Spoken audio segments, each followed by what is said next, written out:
मेरी पढ़ाई पूरे होते ही मेरी माँ को मेरी शादी की फिक्र लग गई और मेरा गैरों में रिश्ता कर दिया। वो कहने को तो गैर थे, मगर अपनों से भी ज्यादा अपने निकले। हमारी तरफ से शादी को लेकर कोई खास तैयारी न थी, जिसकी सबसे बड़ी वजह मेरी यतीमी थी। कहने को तो 3 भाई भी थे, मगर वो सिर्फ इतना कमाते जितना वो अपने बीवी बच्चों को खिला सकते थे। इसी वजह से शायद मेरी माँ को मेरी शादी की फिक्र ज्यादा थी। वह मुझे हमेशा कहती, जितनी जल्दी तेरा फर्ज अदा कर दूंगी उतना ही अच्छा है। अभी तो मैं जिंदा हूं, क्या पता मेरे बाद तुम्हारा क्या होगा। हमारी तरफ से शादी की सारी रस्में सादगी से अदा हुई, जबकि दूसरी तरफ से उन्होंने बड़ी धूमधाम से शादी की। मेरे ससुराल से लोग जब मेरा सामान लेने आए तो मेरी सास मुझे मेहंदी का जोड़ा और चूड़ियां भी देकर गई। जिस दिन मुझे मेहंदी का जोड़ा मिला, उसी दिन राहुल ने मुझे कॉल की। उसने पहली बार मुझसे बात की और सलाम का जवाब देते ही मेहंदी के जोड़े के बारे में पूछने लगा। ये पूछते हुए कि तुम्हें मेरी चॉइस कैसे लगी, उम्मीद है तुम्हें जोड़ा पसंद आया होगा। हमारी पहली बार बात हो रही थी। उससे बात करते वक्त मुझे शर्म भी आ रही थी, लेकिन यूं महसूस हो रहा था जैसे हम सदियों से एक दूसरे को जानते हैं। और शादी से 1 हफ्ता पहले तक हम लगातार रोजाना ही फोन पर बात करते रहे। शादी की सारी रस्में बहुत अच्छे से अदा हुईं। राहुल जब बारात लेकर आए तो मेरी सब सहेलियां उसे देखकर दंग रह गईं, क्योंकि वो प्यारा ही इतना था। वो राहुल को देखते ही मेरे करीब आकर मुझसे कहने लगी, नसीब हो तो तुम्हारे जैसा इतना हैंडसम पति किसी को ही नसीब होता है, वरना तो कोई मोटा, कोई सांवला और कोई गंजा मिलता है। ये कहते हुए वो हंस पड़ी और मैं भी मुस्कुराने लगी। मैंने भी अभी तक राहुल को नहीं देखा था, मगर मैंने अपनी सहेलियों की नज़र से उसे देख लिया था। वो जिस तरह उसकी तारीफ कर रही थी, ऐसा लग रहा था वो मेरे सामने ही बैठा हो। खुशी इस बात की थी कि अब मैं हमेशा हमेशा के लिए राहुल के साथ रहूंगी। और 1 हफ्ते में राहुल ने जो मुझसे वादा किया था, इसी बिना पर अब मुझे हमेशा हमेशा के लिए मैके का दुख भूल जाएगा। खौफ इस बात का था कि जिंदगी में आने वाली खुशियों को कहीं किसी की नजर न लग जाए। जिस इंसान को खुशी कभी कभार ही मिले, उसे वो खुशी भी कहाँ रास आ सकती है। वो उस खुशी को काम महसूस करता है और उस खुशी में गम को ज्यादा तलाश करता है। शायद उसे अपनी किस्मत पर यकीन भी नहीं आता। ऐसा ही कुछ मेरे साथ हो रहा था। इस खुशी और खौफ की कैफियत में मेरी रुखसती हो गई। मैं कमरे में दुल्हन की सेज पर बैठी, सज संवर कर घूंघट किए राहुल का इंतजार कर रही थी। दिल की धड़कन गुजरते वक्त के साथ साथ तेज हो रही थी। राहुल के साथ उसके बड़े भाई की भी शादी हुई थी। यूं हम 2 दुल्हनें इस घर में आ गईं। राहुल के घरवालों ने अपना हर शौक शादी में पूरा किया, क्योंकि घर के वो ही आखिरी 2 बच्चे रह गए थे। बाकी सारे बच्चों की मेरे साथ सुसर ने शादी कर दी थी। मेरी 3 नन्नद और 2 जेठ भी थे। थोड़ी देर में ही कमरे के दरवाजे पर दस्तक हुई और राहुल के कदमों की आहट सुनाई देने लगी। जैसे ही उसने मेरा घूंघट उठाया तो मैं उसको देखते ही हैरान हो गई। तभी मुझे मेरी सहेलियों की कही बातें याद आने लगीं, क्योंकि राहुल वाकई बहुत हैंडसम था। आज मैंने उसे पहली बार देखा था। राहुल की स्मार्टनेस सबको इसलिए ज्यादा बढ़कर लग रही थी क्योंकि वो अपने सारे बहन भाइयों में सबसे अलग था। रंग में साफ और नक्शो निगार में किसी मुल्क का शहजादा लग रहा था। मगर कहते हैं, जो चीजें इंसान की किस्मत में नहीं होती वो हमेशा खूबसूरत और चमकदार ही होती है, इसलिए उसका हुस्न हर एक आंख में चमक रहा होता है। राहुल बहुत ही अच्छा था। उसने मुझे मुंह दिखाई में एक सोने की अंगूठी दी थी। मैंने जब अपनी जेठानी को देखा तो वो मुझे होशियार सी लगी, क्योंकि वो बहुत ही अजीब नजरों से मुझे देख रही थीं। हालांकि वो भी मेरी तरह वहां पर नई नवेली दुल्हन थी, मगर उसके तेवर कुछ अलग ही लग रहे थे। वो मुझे ऊपर से लेकर नीचे तक अपनी तीखी नजरों से आर पार कर रही थी। शायद वो अपने मुकाबले में मुझे देख रही थी। जाने वो क्या सोच रही थी। खैर, मुंह दिखाई भी अच्छे से निपट गया। मेरी सास ने हम देवरानी और जेठानी के कपड़े बिल्कुल एक जैसे ही बनाए थे, ताकि दोनों में किसी को कोई ऐतराज न हो। हाँ, मगर रंग में फर्क जरूर था। हम दोनों एक साथ बहुत खुश थे। मुझे तो अपनी किस्मत पर यकीन ही नहीं आ रहा था, जबकि मेरी माँ मुझे देख देख कर खुश हो रही थी कि उन्होंने अपनी बेटी का इतनी अच्छी जगह रिश्ता कर दिया। लेकिन कुछ ही दिनों में हमारी खुशी को नजर लग गई। अभी शादी को 1 हफ्ता भी नहीं गुजरा था कि अचानक से शाम के वक्त राहुल बात करते करते बेहोश हो गया। यूं अचानक से वो बेहोश हुआ तो मेरी चीख निकल गई, क्योंकि वो मेरे पास ही बैठा मुझसे बातें कर रहा था। मेरे चीखने पर घर में बाकी लोग मेरे कमरे में आ गए और यूं राहुल को बेहोश पाकर सभी रोने लगे।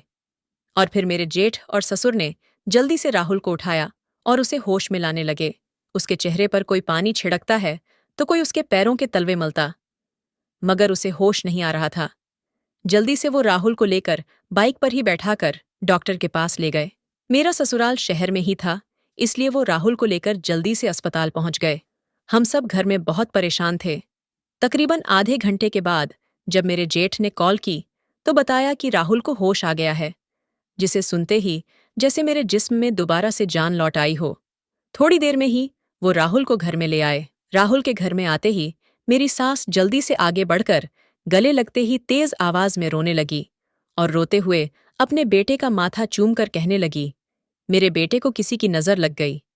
जबकि मैं अपने कमरे की दहलीज पर खड़ी राहुल को देखकर रो रही थी। एक तो नई नई मोहब्बत और ऊपर से शादी के बंधन में बंधने के बाद होने वाली मोहब्बत बहुत ही मजबूत होती है, भले वो दिन की हो या कई सालों की। और शादी के बाद औरत के लिए सबसे बढ़कर उसका पति ही तो होता है, जिसके दम से उसके चेहरे पर रौनक होती है और उसकी जिंदगी में हर तरफ खुशियां होती हैं। जब राहुल ने मेरी तरफ देखा तो वहीं खड़ा मुझसे कहने लगा, पगली, तुम क्यों रो रही हो? मैं अभी जिंदा हूं। उसकी बात सुनते ही मैं भागी चली आई, उनके सीने से लगकर रोने लगी। मुझे यूं महसूस हो रहा था जैसे राहुल को कोई मुझसे छीनने की कोशिश कर रहा है। राहुल ने दवाई ली हुई थी, इसलिए वो रात को जल्दी सो गया, जबकि मैं सारी रात ठीक से सो नहीं पाई थी। बार बार उठकर राहुल की तरफ देखती कि ठीक से सोया है या नहीं। सुबह उठते ही मैंने बड़ी बेचैनी से राहुल को उठाया, क्योंकि मैं नहीं चाहती थी कि वो ज्यादा देर सोए। मैं उससे बातें करना चाहती थी। जाने मुझे क्यों लग रहा था जैसे मेरे पास वक्त बहुत कम है। राहुल के साथ बिताए हुए पल जाने क्यों इतनी तेजी से गुजर रहे थे। मेरी आवाज देने पर राहुल जाग गए और मुस्कुराते हुए मुझसे कहने लगे, मेरा यकीन करो, मैं अभी जिंदा हूं। ये शब्द सुनते ही मैं उसके लब्बों पर अपना हाथ रखते हुए उससे कहने लगी, राहुल, आपको भगवान की कसम, आइंदा से ऐसी कोई बात मत करना, चाहे वो मजाक में ही क्यों ना हो। जानते हैं मेरी जान आप में बसती है, अगर आपको कुछ हो गया तो मैं मर ही जाऊंगी। राहुल मुस्कुराकर मुझसे कहने लगे, मरे तुम्हारे दुश्मन, तुम तो मेरी भोली भाली सी प्यारी सी बीवी हो। उस दिन मैं एक पल के लिए भी राहुल से अलग नहीं हो पाई थी। हालांकि उस दिन राहुल बिल्कुल ठीक थे, मगर मेरा दिल बहुत बेचैन था। रात को सोने से पहले राहुल ने मुझसे कहा, मेरे सर में दर्द हो रहा है। फिर मैंने राहुल से पूछा, आपको इस तरह का दर्द पहले भी होता था? परसों आपको क्या हो गया था? अचानक से आप बेहोश क्यों हो गए थे? मेरे सवाल पर राहुल ने सिर्फ एक ही जवाब दिया, और वो जवाब ये था कि मुझे पहले कभी भी ऐसा नहीं हुआ। ये कहते कहते राहुल सर के दर्द से सिसकने लगे और मुझे अपनी दर्द भरी आवाज से कहने लगे, मेरे सर में बहुत दर्द है, मेरा सिर दबा दो, बल्कि तुम ऐसा करो, मेरा ब्लड प्रेशर चेक करो। ये कहते ही वह फिर से आंखें बंद करने लगे और देखते ही देखते वो फिर से बेहोश हो गए। मैं उनको इस तरह से बेहोश होता देखकर अपने हवास खोने लगी और ऊंची आवाज में रोते हुए कमरे से दीवानों की तरह बाहर भागी और अपनी सांस को पुकारने लगी, ये कहते हुए कि राहुल को फिर से कुछ हो गया है। मेरे शोर मचाने पर फिर से सब घर वाले इकट्ठे हो गए। राहुल आज भी उसी हालत में ही था। इस बार राहुल को बड़े अस्पताल में लेकर गए। मैंने बहुत कहा कि मैं भी राहुल के साथ ही जाऊंगी, मगर किसी ने भी मेरी बात न सुनी। मेरी सास मुझसे कहने लगी, रात का वक्त है और वैसे भी ये मर्दों का काम है। मेरी सास ने उस रोज मुझे बहुत ही बुरी तरह से झटका था। मैं तो पहले ही राहुल की हालत को देखकर बहुत टूट गई थी। सास की इस तरह कहने पर मैं अपने कमरे में वापस आ गई, सर तकिए पर रखे आंसू बहाने लगी। मैंने अपनी माँ को राहुल की हालत के बारे में कुछ भी नहीं बताया था, क्योंकि मेरी माँ पहले ही गमों की मारी थी। वो तो शुरू से ही मुझे देखकर ये कहती थी कि भगवान तुम्हारी किस्मत मेरी जैसी ना लिखे।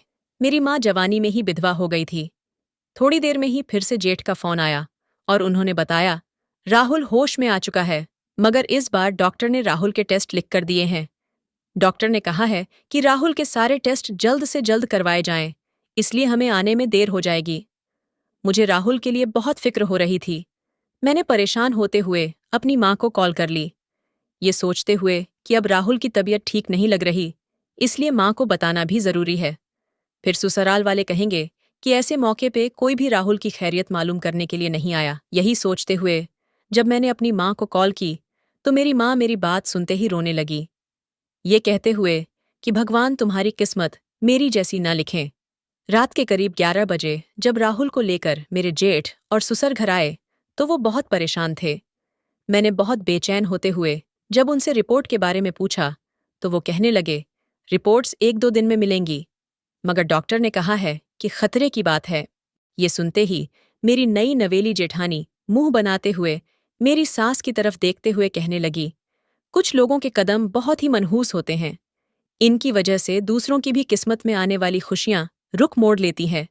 शायद उसका दिल बहुत जला था, इस वजह से क्योंकि उसकी अभी नई नई शादी हुई थी और कई अरमान थे, जैसे हर नई नवेली दुल्हन के होते हैं।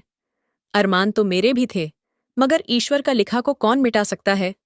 अगले ही दिन मेरी माँ आ गई। वो राहुल को देखकर रोती रही और बातों ही बातों में मेरी सास ने मेरी माँ को मेरे हवाले से मनहूस कहते हुए बहुत बातें सुनाई। यूं मेरी माँ उनकी बातें सुनकर बोझल दिल लिए वहां से चली गई। वो 1-2 दिन मैंने बहुत मुश्किल से गुजारा और हर वक्त भगवान से दुआएं करती रही कि राहुल की रिपोर्ट बिल्कुल ठीक आ जाए। रिपोर्ट्स के आते ही सब घरवालों पर जैसे आसमान गिर पड़ा। रिपोर्ट्स के मुताबिक राहुल को ब्रेन ट्यूमर था। मैं रिपोर्ट्स को पढ़ते ही अपने आप को राहुल की बीमारी की जिम्मेदारी समझने लगी, क्योंकि शादी से पहले राहुल बिल्कुल ठीक था और एकदम से उनको ब्रेन ट्यूमर हो गया, वो भी 3rd स्टेज में था। राहुल की हालत दिन ब दिन बिगड़ती जा रही थी। यूं तो घरवालों ने उसे एक से बढ़कर एक डॉक्टर को दिखाया, मगर हर बार नाउम्मीद होकर लौट आते। फिर एक डॉक्टर ने थोड़ी उम्मीद दिखाई और उसने कहा कि ऑपरेशन के बाद उसका ट्यूमर निकाल दिया जाएगा, मगर इस ऑपरेशन के नतीजे में हो सकता है कि राहुल की आंखों की रोशनी चली जाए, याददाश्त में भी मसला हो सकता है। इसके अलावा जिस्म के किसी भी हिस्से पर असर हो सकता है, क्योंकि ये दिमाग का मसला है और ऑपरेशन करते वक्त कोई भी मसला पेश आ सकता है। कहने का मकसद ये है कि ऑपरेशन बेहद नाजुक और बड़ा है, मगर ऑपरेशन के अलावा हमारे पास कोई और चारा भी नहीं। यूं ही राहुल को डॉक्टर के पास लेकर फिरते फिरते 2 महीने गुजर गए। जिस दिन राहुल का ऑपरेशन था उस दिन मेरी तबीयत बहुत ही खराब लग रही थी। मुझे कुछ भी अच्छा नहीं लग रहा था। मेरे सर में बहुत दर्द था और थकावट भी बहुत महसूस हो रही थी। पहले मैं समझी शायद ये टेंशन लेने की वजह से हो रहा है, मगर उसी शाम मुझे उल्टियां आने लगीं और मुझे शक हुआ कि शायद मैं उम्मीद से हूं। अब हालात ऐसे थे कि मैं किसी डॉक्टर को भी नहीं दिखा सकती थी, इसलिए मैं खामोश रही। राहुल का ऑपरेशन कामयाब हो गया, मगर उसको होश नहीं आया था। जब इसको होश आया तो वो सही से बोल नहीं पा रहा था। डॉक्टर से पूछा तो डॉक्टर ने बताया, आप खुशकिस्मत हैं, राहुल का ऑपरेशन ठीक हो गया है, मगर पूरी तरह से ठीक होने में इसको बहुत वक्त लगेगा। आप लोगों को सब्र से काम लेना होगा। 1 हफ्ते तक राहुल अस्पताल में ही एडमिट रहा। जब उसकी कुछ तबीयत संभली तो उसको घर में लेकर आए। जिस दिन राहुल घर में आया, कमरे में मुझे अकेला पाकर मेरा हाथ पकड़ते हुए मुझसे कहने लगा, मुझे माफ कर दो, मैं तुम्हें 2 दिन भी खुश नहीं रख सका।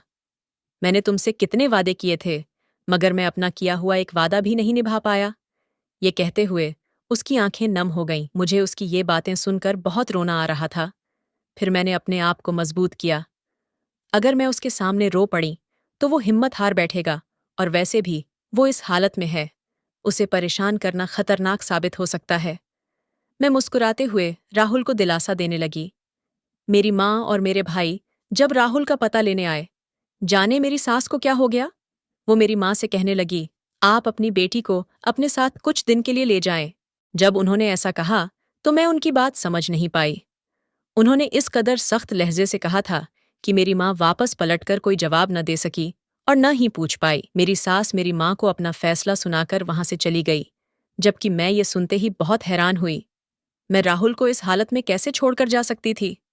मगर ये बात मेरे भाई ने भी सुन ली थी। वो गुस्से में आया और जबरदस्ती मुझे वहां से लेके आ गया। उन्होंने मुझे राहुल से एक बार भी बात नहीं करने दी। मायके में आकर भला मुझे कहाँ चैन आने वाला था। मैंने कई बार राहुल को कॉल की, मगर राहुल ने कॉल अटेंड नहीं की। वो कॉल अटेंड कर भी नहीं सकता था, क्योंकि मोबाइल डॉक्टर ने सख्ती से मना किया था कि राहुल ज्यादा देर बात न करें। न जाने उसे उन लोगों ने क्या कहा होगा। कुछ दिन मैंने बहुत मुश्किल से अपने मायके में गुजारे और फिर अपनी माँ से कहने लगी, आप भाई से कहो कि मुझे राहुल के पास छोड़ आए। मुझे ऐसा लग रहा है कि कुछ बहुत ही बुरा हो जाएगा। आप लोग ये सब कैसे कर सकते हैं? वो मेरा पति है, किसी को हक नहीं कि कोई मुझे उससे जुदा करे। मगर मेरी माँ मुझसे कहने लगी, तुम्हारी सास तुम्हें मनहूस समझ चुकी है और इसलिए उसने तुम्हें इधर भेजा है ताकि वो अपने बेटे का इलाज करवा सकें। और अगर तुम इस बीच चली गई और राहुल को कुछ भी हो गया, वो तुम्हें जिंदा नहीं छोड़ेगी, और वैसे भी वो उनका बेटा है। सभी मेरे खिलाफ हो गए, यहाँ तक कि मेरी माँ भी। फिर मैंने मजबूर होते हुए अपने ससुर को कॉल की। 2 बार तो ससुर ने कॉल अटेंड नहीं की, मगर तीसरी बार कॉल करने पर उन्होंने कॉल उठाते ही कहा, अब तुम क्या चाहती हो? राहुल इस दुनिया में नहीं रहा। ये सुनते ही मुझे होश नहीं रहा। मुझे अपने कानों पर यकीन नहीं आ रहा था। मुझे तो कुछ समझ नहीं आ रहा था कि मैं उनसे क्या पूछूं और क्या बोलूं। सिर्फ मैंने उनसे इतना बोला, ये कैसे हुआ और कब हुआ, क्योंकि मुझे माँ के घर में आए हुए सिर्फ 2 हफ्ते हुए थे। उन्होंने मेरे सवाल को सुनने के बाद कॉल काट दी और इसके बाद उन्होंने कभी भी मेरी कॉल अटेंड नहीं की। जबकि मैंने अपने घर में बताया तो घर में अजीब सा मातम छा गया। ये ऐसा मातम था जो मुझसे ज्यादा मेरे घरवालों ने मनाया। यानी अब वो सब मुझे मनहूस समझने लगे। मैंने बहुत मुश्किल से अपनी माँ को मनाया, अपने ससुराल पहुंची, जबकि मेरे भाई इस बात पर भी सख्त नाराज थे। उन्होंने हमें बताना जरूरी नहीं समझा, और तुम किस मुंह से उस घर में जाओगी? मगर मेरे दिल के चैन नहीं आ रहा था। जब मैं अपने ससुराल वाले घर में पहुंची तो वहां पर ताला लगा हुआ था, क्योंकि मैं वहां पर नई नवेली दुल्हन बनकर गई थी, इसलिए किसी पड़ोसी के बारे में भी कुछ नहीं जानती थी। खैर, मेरी माँ ने साथ वाले पड़ोसी से पूछा कि मेरे ससुराल वाले किधर है, तो उन्होंने बोला कि वो ये घर छोड़कर चले गए हैं।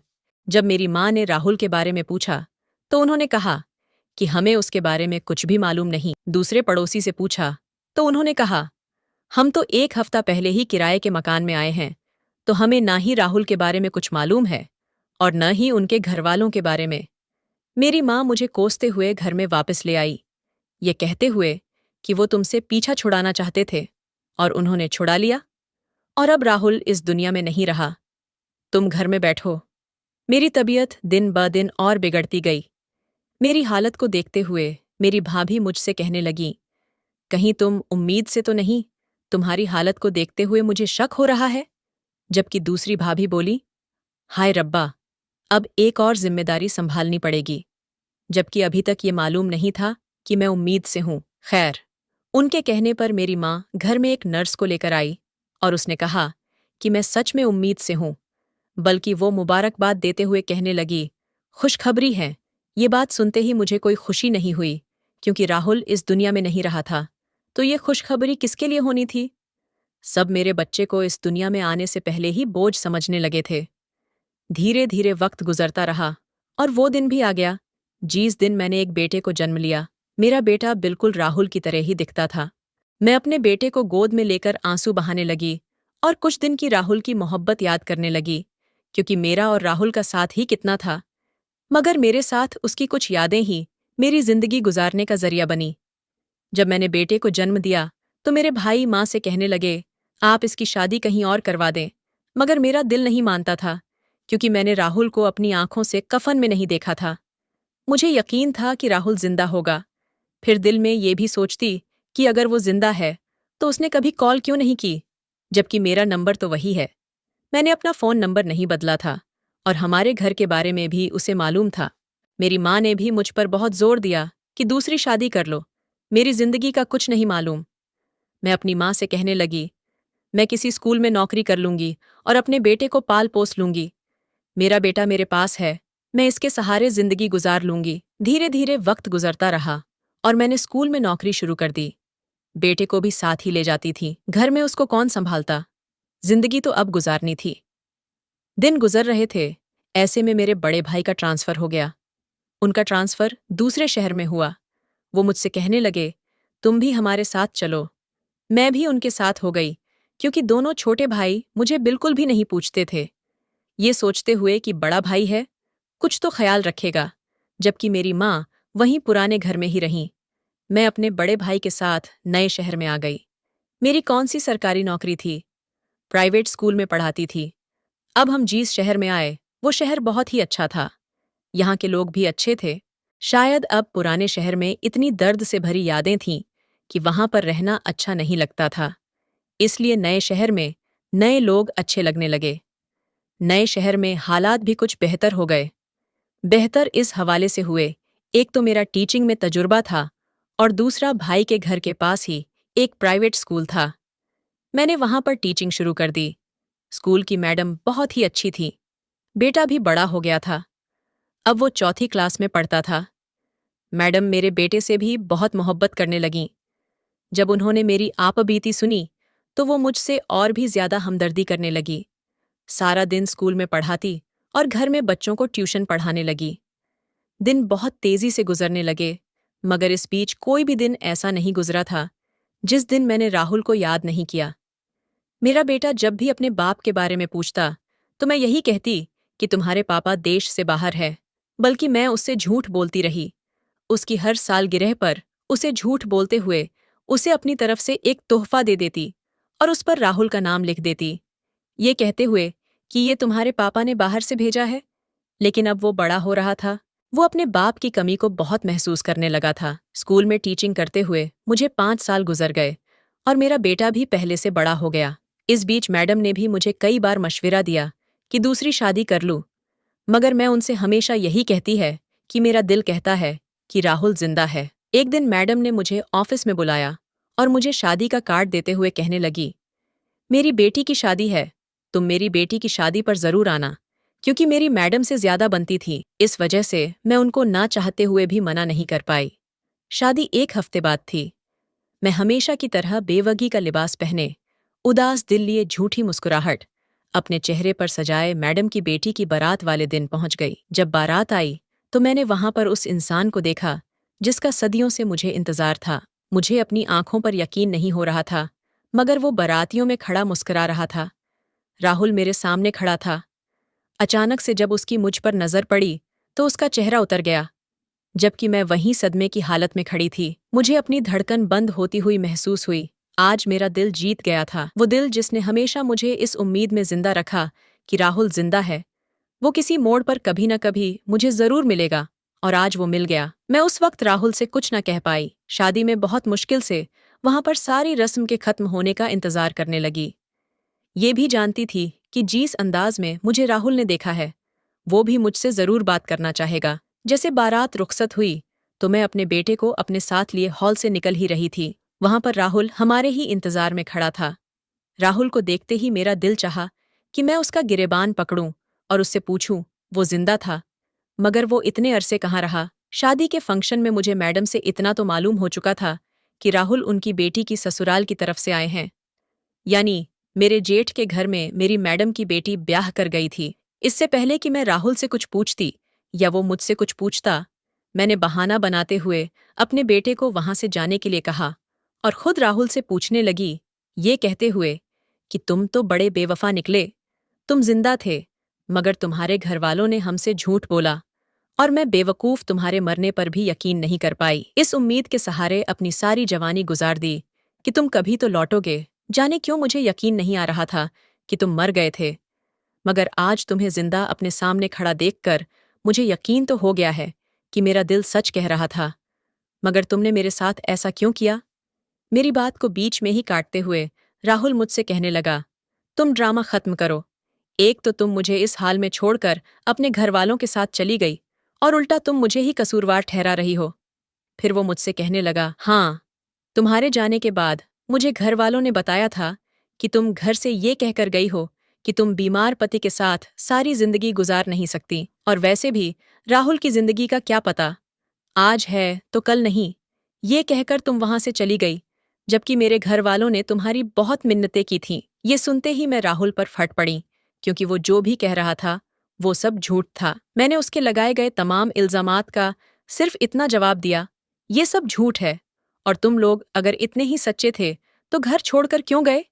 राहुल को पहले तो मुझ पर यकीन नहीं आया। फिर वो मुझसे कहने लगा, हाँ, हम वो घर छोड़कर गए थे क्योंकि हमें किसी बाबा ने बताया था कि मेरी बीमारी इस घर को छोड़ने से ही कटेगी, और वैसे भी बड़े भाई का इस शहर में ट्रांसफर हो गया था, इसीलिए वो मुझे भी लेकर यहाँ आ गए। और वैसे भी मैं उस शहर में रहना नहीं चाहता था, क्योंकि उस शहर में, उस घर में तुमसे जुड़ी यादें जो थीं। इतने में मेरे बेटे ने मुझे पीछे से आवाज दी। वो आवाज सुनते ही राहुल मुझसे तंजिया लहजे में कहने लगा, और तुमने दूसरी शादी भी कर ली, जबकि ना ही मैंने तुम्हें तलाक दी थी और ना ही मैं मरा था। तुम शादी कैसे कर सकती थी? मैंने अपने बेटे का हाथ पकड़ते हुए राहुल के सामने उसे लाकर खड़ा किया, ये कहते हुए, ये तुम्हारा ही बेटा है, इसको गौर से देखो, क्या ये तुम्हारा अक्स नहीं? राहुल ने जब बेटे की तरफ देखा तो वो उसकी तरफ लपका और उसे गले से लगा लिया, क्योंकि सच में हमारा बेटा राहुल की ही कॉपी था। फिर मैं वहां से अपने बेटे को अपने साथ लेकर ले आई, जबकि राहुल इस बात पर जिद कर रहा था कि मेरे बेटे को उसके साथ जाने दूं और खुद भी उसके साथ आऊं, पर मैं ऐसा नहीं करने वाली थी। इसके बाद कई बार राहुल ने हमारे घर में आकर माफी मांगी और यहाँ तक कि अपने घरवालों को भी हमारे घर में लेकर आया, मगर मैंने उसके साथ जाने से इनकार कर दिया, ये कहते हुए कि मैं तो मनहूस बेवा जैसे शब्द सारी उम्र सुनती आई हूं और मैं तो अपनी आखिरी सांस तक तुम्हारा इंतजार करने वाली थी, जबकि तुमने एक बार भी पीछे मुड़कर नहीं देखा। राहुल मुझसे कहने लगा, उसने एक दो बार कोशिश की थी, मगर तब मैं उधर से आ गई थी। मगर मैं जानती थी वो ये सब झूठ कह रहा था, क्योंकि मेरे दोनों दूसरे भाई उसी घर में रहते थे और सबसे बढ़कर राहुल के पास मेरा फोन नंबर भी था। राहुल ने दूसरी शादी कर ली थी और उसकी 3 बेटियां भी थीं। वो सिर्फ मेरी तरफ इसलिए आ रहा था क्योंकि उसे बेटा चाहिए था। मैंने राहुल से कहा, मेरा क्या है, आधी जिंदगी गुजर गई है और आधी बाकी है। भगवान ने मुझे बेटे जैसे मजबूत सहारे से नवाज दिया है, मैं इसके सहारे जिंदगी गुजार लूंगी। वैसे भी मैं मनहूस थी, यही समझकर तुमने भी अपने घरवालों का साथ देते हुए मुझे छोड़ दिया। अब तुम अपनी जिंदगी जियो और मुझे भी जीने दो। मैं अपनी अधूरी मोहब्बत के मुकम्मल होने का इंतजार करती रही, मगर मेरी मोहब्बत हमेशा के लिए अधूरी रह गई। सारी हकीकत जान लेने के बाद मेरे बेटे ने अपने बाप का मुंह तक नहीं देखा था, जबकि मैंने उससे कई बार कहा कि वो तुम्हारे पापा हैं, तुम उनसे मिलते जुलते रहा करो। मगर मेरे बेटे ने मुझे तड़पते हुए देखा था, इसलिए उसने अपने बाप से मिलने से इनकार कर दिया।